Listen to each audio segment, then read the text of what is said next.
Assalamualaikum warahmatullahi wabarakatuh.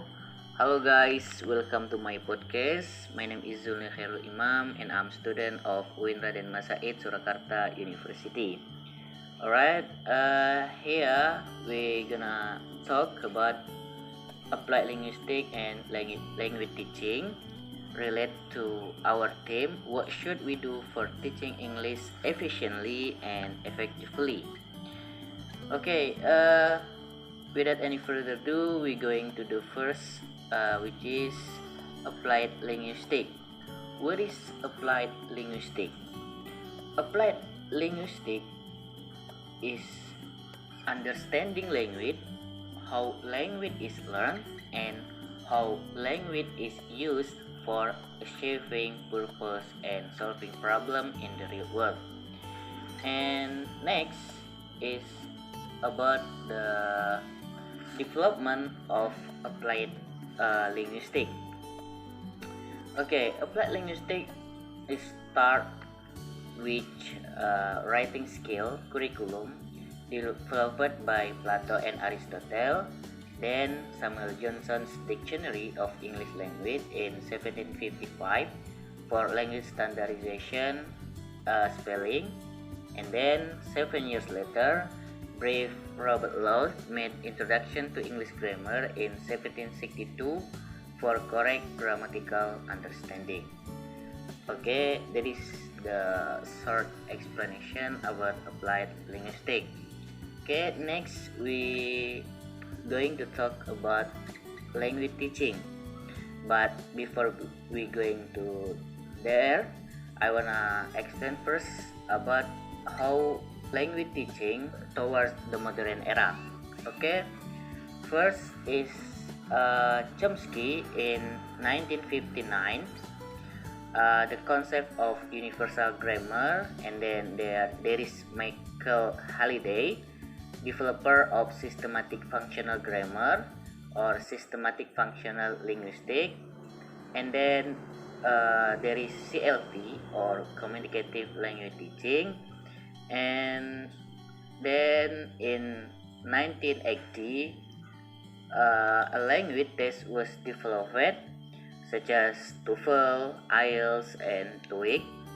And the last is CALL or computer assisted language learning. Okay, that is the language teaching towards to the modern era.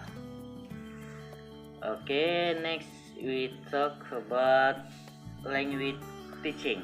Language teaching has various approaches, so we gonna talk one by one.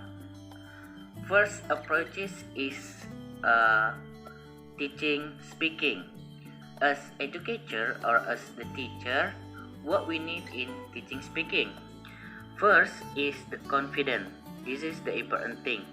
And then know the material, and the last, not using difficult words oftenly. Okay, that is what we need in teaching speaking. Next is teaching listening.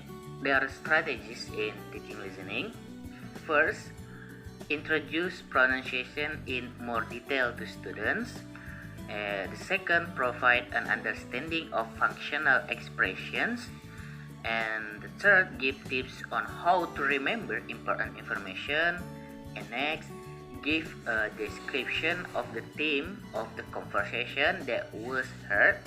And next, time managing. And the last, often practice in listening, because if we more practice in listening, it will make our student better listening. Okay, next is teaching reading. In teaching reading, we know many students bored for reading. So as a teacher, we should make our class, our environment in class much better, such as we give them model, such as the game, such as snowball throwing learning model. So this maybe can make our class in teaching reading will better.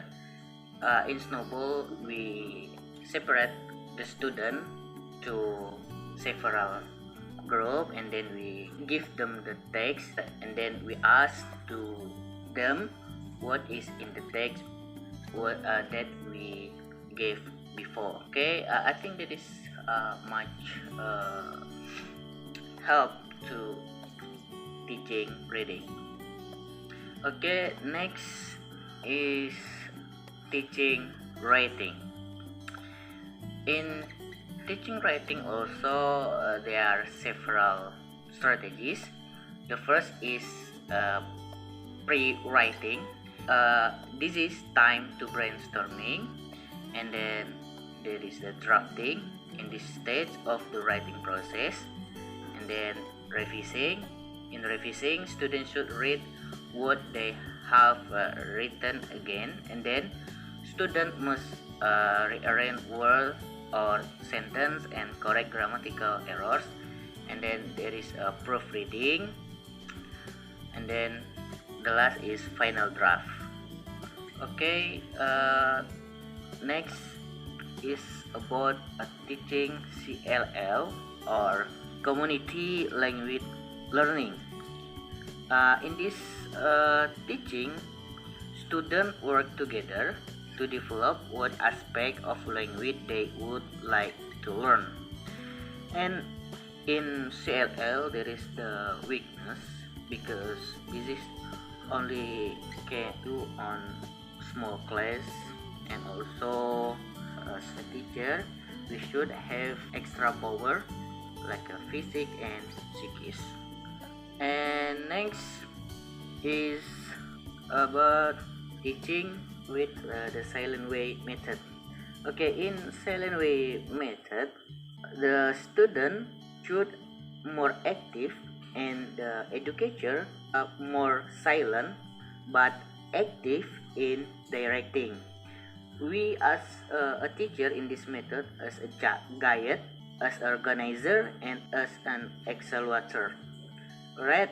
Next is teaching language with Suggestopedia method.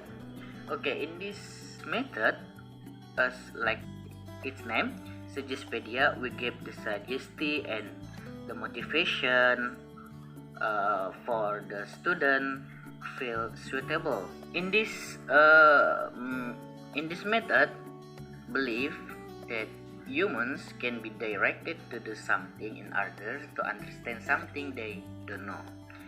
Okay, next is about teaching language with the TPR or total physical response, developed by James Esser, the professor of psychology of the California.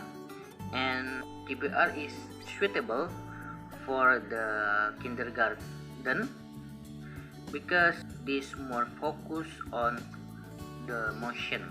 Okay, next, teaching language natural approach. In natural approach, there are also the strategies that teachers can use. First, the teacher acts as an authority in the class, and then imitate the first language learning process, and last, creatively instruct students to do activities that benefit the language learning. Okay, next is teaching for teenagers.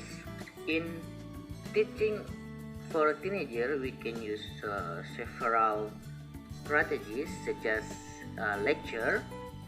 We can also group, and also interaction, which is the question and answer. Or we want to effective in this teaching, we can combine these three methods with GBA or genre-based approach, which is the combination of three methods with the lecture, group, and interaction. Okay, the last method in teaching language is English for adults, and there is tip also in teaching for adults. First, connect with him, and then make them feel comfortable When students feel safe to speak and make mistakes, they will speak more often and more honestly. And then avoid childish books because the adults don't like that. And also warm up with real world video on internet. And the last is give every student a chance to speak. Okay, that is all the various of teaching language. So we are in the end of our podcast. So I wanna make conclude about my explanation before. I think all the approaches of language teaching aim that the student not feel unpressure, so the student can feel free and easy go in the class, so the transferring of language can be success, or teaching language can be success. And then relate to our theme, what should we do for teaching English efficiently and effectively? In my opinion, for teaching English efficiently and effectively is we should look to our students. Our student is the child or the teenagers or the adults, so we can choose what strategies is suitable for our students. So there is I think the what should we do for teaching English efficiently and effectively. All right, I think enough today for my podcast. If there is any mistake in my explanation, apologize, and you can give me criticism and suggestion on the comment below, or you can also give me the criticism and suggestion on the DM. It's okay. So in the last, I hope my podcast can useful to others and myself especially. Have a nice day guys. And last I say wassalamualaikum warahmatullahi wabarakatuh.